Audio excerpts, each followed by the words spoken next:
ஒரு கட்சியின் தலைவராக இருக்கக்கூடியவர், ஒரு கட்சியின் முழு அமைப்பாளராக இருக்கக்கூடிய ஒரு விஜய் மக்களுக்காக என்ன செய்ய போறார்? இந்த மாதிரி காரியம் தான் செய்யணும்.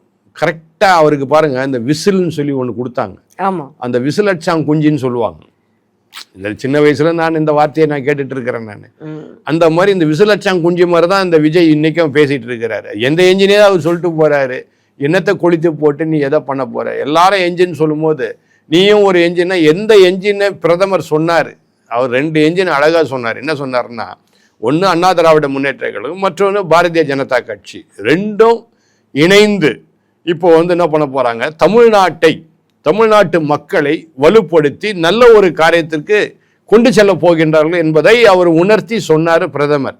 இதை புரிந்து கொள்ளாத நிலையிலே என்ஜின் சொல்லி பேசிக்கிட்டு, அப்போ நீ ஒரு என்ஜினா இருக்கக்கூடியவன், எப்படி நீ தமிழ்நாட்டை நீ வழி நடத்த போறன்னு சொல்லி அப்படியேதான் பேசியிருந்தா கூட கொஞ்சம் அறிவு முதிர்ச்சி உள்ள ஒரு அரசியல்வாதி அப்படின்னு நான் சொல்லலாம்.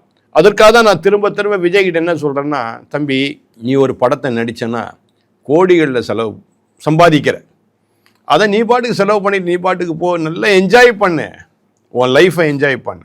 இல்லை மக்களுக்கு சேவை செய்யணும்னு நினைக்கிறியா, எடுத்துக்கோ, ஒரு 10 கிராமோ அல்லது ஒரு 50 கிராமோ தத்து எடுத்துக்கோ, போய் மக்கள்கிட்ட நேரடியாக சந்திச்சு அவங்களுடைய தேவைகளை நீ சந்தி. ஏன்னா கோடிகள் நீ கையில் வச்சிருக்கிற, ஒன்றும் பெரிய கோடி ஆக போகிறதில்ல. ஒரு 10 கிராமத்தை தத்து எடுத்தனா மிஞ்சி போனால் ஒரு 10 கோடி ரூபாய் செலவாக போகுது.